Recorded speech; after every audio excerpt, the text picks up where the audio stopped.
नमस्कार दोस्तों, स्वागत है आपका अपने YouTube चैनल FM ज्ञान पे, जहां पर हमारा financial and money related video पे बात करते हैं। डेली दोपहर में 3 बजे हमारी वीडियो आ जाती है, तो चैनल को जरूर सब्सक्राइब कर लें लेटेस्ट अपडेट्स के लिए। आज के फाइनेंशियल ज्ञान में हम बात करने वाले हैं एक ऐसे शेयर एनालिसिस के बारे में जिसको आप कह सकते हैं ये हमारे एंड से दिवाली पिक रिकमेंडेशन हो सकता है दिवाली के लिए।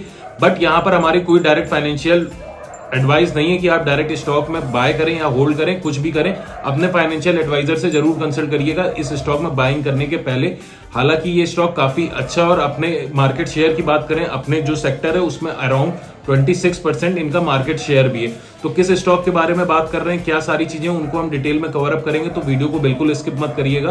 वीडियो स्टार्ट करने से पहले एक छोटी सी जानकारी, हाल ही में हमने यहाँ पर पराग पारिक म्यूचुअल फंड में इन्वेस्टमेंट किया है जिसमें हमने जीरोधा के थ्रू पैसे लगाए, तो उस वीडियो को जाके जरूर चेकआउट करें ये जानने के लिए कि कितना हमने लगाया, कितना हमें रिटर्न मिला।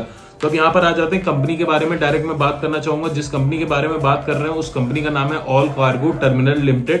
कंपनी की खास बात करें जिस सेक्टर में ये डील करती है, अगर हम देखते हैं तो कंसोलिडेटेड मार्केट शेयर जो है इनके पास अराउंड 14% का है, और सबसे wildest and largest container freight station operator in India, यानी कि यहाँ पर कंटेनर फ्रीट स्टेशन इनके पास है जो कि सबसे ज्यादा वाइल्डेस्ट है और सबसे ज्यादा लार्जेस्ट है आप कह सकते हैं। तो अपने आप में ये इनके लिए काफी अच्छी बात हो जाती है। 7 CFEs ICD across India with combined installed capacity of, यहाँ पर आप देख सकते हैं सारी चीजों को कि क्या क्या चीजें हैं। अब इसमें अगर मैं बात करना चाहूँ खासकर कुछ की फीचर्स के बारे में, तो यहाँ पर the company operate 10 CFS and ICD facilities in India, of which 4 are fully owned and 3 are through subsidiaries and joint venture, यानी कि यहाँ पर 4 जो इनके डायरेक्ट ऑपरेटर्स हैं वो फुल्ली ओन्ड है, बाकी 3 यहाँ पर जॉइंट वेंचर्स के हिसाब से हैं यहाँ पर।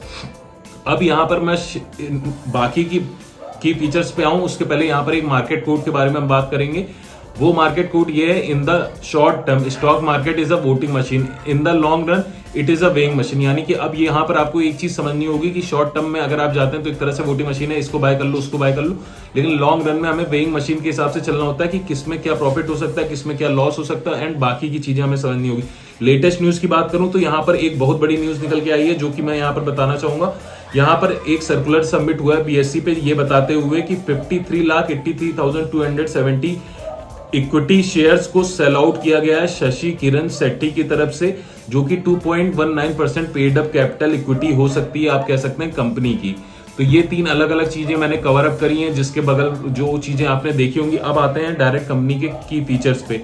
तो कंपनी के शेयर प्राइस के बारे में बात करूं तो कंपनी अभी 44 रुपीज के करीब पे ट्रेड कर रही है। 1 ईयर का अगर मैं बात करूं कितना रिटर्न दिया तो 1 ईयर में लगभग 26% रिटर्न दिया। 1 ईयर लो और 1 ईयर हाई की बात करें तो 1 ईयर लो रहा है 33 रुपीज का, 1 ईयर हाई रहा है 82.50 रुपीज का, यानी कि अभी अपने 1 ईयर हाई से काफी डिस्काउंट प्राइस पे मिल रही है। तो क्या ये हमारे लिए एक अच्छी अपॉर्चुनिटी हो सकती है कि नहीं, ये चीज अभी हम समझेंगे। यहाँ पर कंपनी का जो मार्केट कैप है वो अराउंड है 1106 करोड़ का।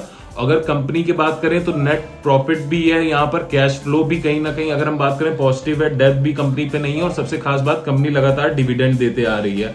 अब बात करते हैं कंपनी के फाइनेंशियल्स के बारे में।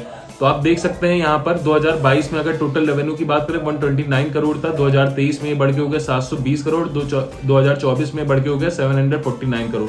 ऐसे ही नेट इनकम की बात करें 2022 में था 3.06 करोड़, ये बढ़ के हो गया है 2023 में 57.57 करोड़, और 2024 में ये बढ़ थोड़ा सा घटा है और ये हो गया 44.39 करोड़। तो यहाँ पर थोड़ा सा यहाँ पर आपको नेट इनकम कम होते हुए देखने को मिलेगी, लेकिन रेवेन्यू बढ़ते ही हुए देखने को मिल रहा था।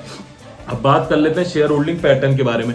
तो यहाँ पर मैं आपको दिखाना चाहूंगा अकॉर्डिंग टू जून 2024 प्रमोटर की जो होल्डिंग थी वो 68.13% थी, फॉरेन इंस्टीट्यूट की होल्डिंग 7% है, और रिटेल एंड अदर इन्वेस्टर की 24.87% है। यानी कि अगर आप बात करें प्रमोटर और क्वालिफाइड इन्वेस्टर्स की अगर टोटल होल्डिंग को हम सम अप करते हैं तो ये आप मान के चल सकते हैं अराउंड 74 to 75% है, जो कि अपने आप में एक ग्रीन फ्लैग हो जाता है कंपनी के लिए।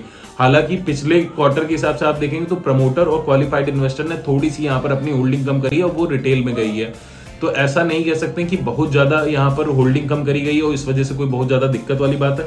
अगेन कंपनी में सारी चीजें पॉजिटिव है, कंपनी का कैश फ्लो पॉजिटिव है, डिविडेंड दे रही है, सारी चीजें, और ऑलरेडी कंपनी ने पास्ट में परफॉर्म किया है तो आगे भी चल के परफॉर्म कर सकती है। अब अगर इसको हम लॉन्ग रन में लेके चलते हैं, जो अभी करंट प्राइस है यहाँ से आप आराम से बाइंग ले सकते हैं, और अगर यहाँ पर आप कुछ महीने यानी कि 6 से 7 महीने का अगर मैं बात करूं टाइम फ्रेम को लेके, तो आराम से यहाँ पर 60 से 70 रुपए तक के टारगेट अचीव होते हुए देखने को मिलेंगे। लेकिन यहाँ पर डायरेक्ट डिसीजन लेके बाय मत करिएगा। अगेन मैं कह रहा हूँ अपने फाइनेंशियल एडवाइजर से कंसल्ट करें, उसके बाद बाय करिएगा। इसके अलावा अगर आपकी कोई क्वेरी तो कमेंट करके जरूर